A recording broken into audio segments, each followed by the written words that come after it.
এই পর্বে তোমাদের নবম দশম শ্রেণীর গণিত বই তোমরা যারা এসএসসি পরীক্ষা দিবা তোমাদের গণিত বই দ্বিতীয় অধ্যায় সেট ও ফাংশনের টাইপ ভিত্তিক প্রশ্নের আজকে টাইপ 4 এর যে অঙ্কগুলো আছে ওইগুলোর মধ্যে একটা সুন্দরভাবে সমাধান করে দেখাবো। আশা করি বাকিগুলো তোমরা নিজেরাই সমাধান করতে পারবা। তো দেখো এখানে টাইপ ভিত্তিক প্রশ্নের মধ্যে আমাদের এই 1 এবং 2 যে আছে ওই 1 আর 2 কিন্তু তোমাদের দ্বিতীয় অধ্যায় সেট ও ফাংশনের অনুশীলনী 2.2 এর মধ্যে দেখবা 10-11 খাতাটা চেক করে নাও, দেখবা তোমাদেরকে সমাধান করে দেখিয়েছি। ওইগুলোর মতন কিন্তু সমাধান হবে। আর এখন লক্ষ্য রাখো তোমাদের আমি এই অঙ্কটা সমাধান করাবো 3 নাম্বার। কত নাম্বার? 3 নাম্বার অঙ্কটি সমাধান করাবো রাজশাহী বোর্ড 2022। এটার মধ্যে বলা হয়েছে যে s সমান x, y such that x belongs to q, y belongs to q এবং x minus y সমান 2 এবং q সমান এত হলে s ও 9টি তালিকা পদ্ধতিতে প্রকাশ করে এর ডোমেইন নির্ণয় করো। আসতে পারে ডোমেইন এবং রেঞ্জ দুটোই আসতে পারে।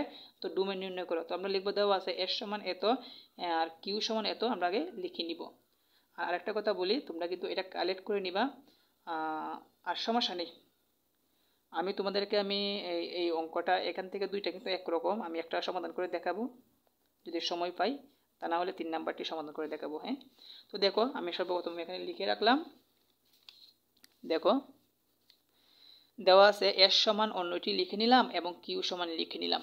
তো কিভাবে সমাধান করব? যেহেতু বলছে ডোমেইন এবং রেঞ্জ নির্ণয় করতে হবে, কিন্তু s তো আর তালিকা পদ্ধতি আকারে দেওয়া নাই, s কে আমাকে তালিকা পদ্ধতিতে প্রকাশ করতে হবে।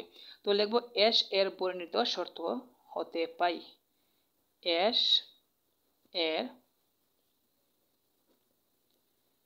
s এর বর্ণিত শর্ত হতে পাই। তো শর্তটা সাধারণত এবং এর পরে থাকে x মাইনাস ওয়াই সমান 2। তো লিখব x মাইনাস ওয়াই সমান 2। তো শর্ত থেকে কি বের করতে হয়? y এর মান বের করতে হয়। কিসের মান বের করতে হয়? y এর মান। তো দেখো আমাদের বাম দিকে y রেখে সবগুলা ডান দিকে পাঠাতে হবে। এখানে কি আছে? মাইনাস, তার মানে মাইনাস y দিতে হবে। এদিকে লক্ষ্য রাখো আছে 2, x আছে প্লাস, এই পাশে আনলে কি হবে? মাইনাস হয়ে যাবে। বুঝতে পেরেছো? বা দিলাম। আমি তো জানি যে যে মানটি বের করব, y মান বের করব, y ধনাত্মক হতে হবে, মানে মাইনাস হলে হবে না। তো এই মাইনাসকে উঠাতে হলে উভয় পক্ষকে -1 দ্বারা গুণ করতে হবে। আর -1 এর কাজ হচ্ছে সবগুলার চিহ্ন পরিবর্তন। যেমন y আছে মাইনাস হয়ে যাবে প্লাস, 2 আছে কি মাইনাস প্লাস, সেটি হয়ে যাবে মাইনাস, x ছিল প্লাস মাইনাসের, সেটি হয়ে যাবে প্লাসের হয়ে যাবে। তার মানে y সমান বের হলো -2 প্লাস x। তো এই হচ্ছে আমাদের শর্ত, লাস্টের এবং এর শর্তটা লিখলাম। তো এখন লিখব, এখন এটা কিন্তু আমি অলরেডি সমাধান করে দেখিয়েছি। তোমরা যদি আমার ইউটিউবে ভিডিওটা দেখে থাকো, আমি ডেসক্রিপশন বক্স এবং আই বাটনে দেখো লিঙ্ক আছে, এখান থেকে দেখতে পারবা যে এই অঙ্কগুলো আমি অলরেডি সমাধান করে দেখিয়েছি। তো লিখব এখন প্রত্যেক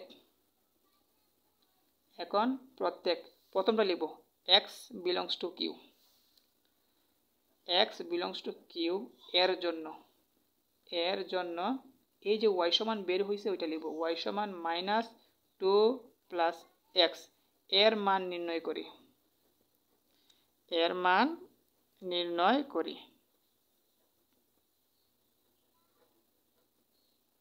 তো দেখো আমরা যেহেতু মান নির্ণয় করব, আমাদের একটা সারণী বানাতে হবে। এই জায়গার মধ্যে তোমরা আরেকটা ক্লু দিয়ে রাখি। দেখো x belongs to q, y belongs to q, দুইটা কিন্তু q q। যদি একটা সেট হয় তাহলে তালিকা পদ্ধতিতে প্রকাশ করতে গেলে কি করতে হয়? আর সারণী বানাতে হয়। আর যদি সেট দুইটা থাকে দুই রকম, তাহলে কার্তেশীয় গুণজ করবা। কিউর উপাদান কয়টা? 1 2 3 4টা। তো আমি 5টা ঘর বানাবো। কয়টা বানাবো? 5টা। তো দেখো 5টা আমরা বানাই। তোমরা পেন্সিল ইউজ করবা, পেন্সিল এবং স্কেল দ্বারা সুন্দর করে দিবা।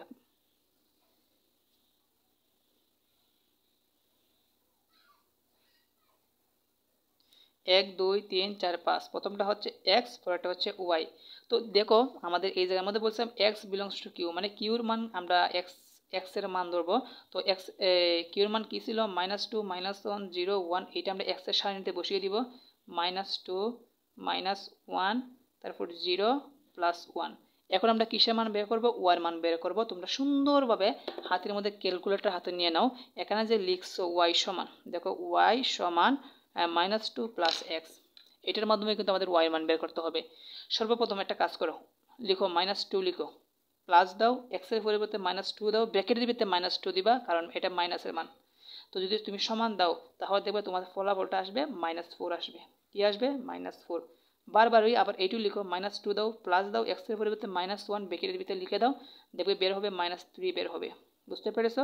আবার -2 লিখো, প্লাস দাও, x এর পরিবর্তে 0 বসাও, দেখবে তোমাদের -2 বের হবে। কি বের হবে? -2। আবার -2 লিখো, প্লাস দাও, x এর পরিবর্তে 1 বসাও, দেখবে তোমাদের -1 বের হবে।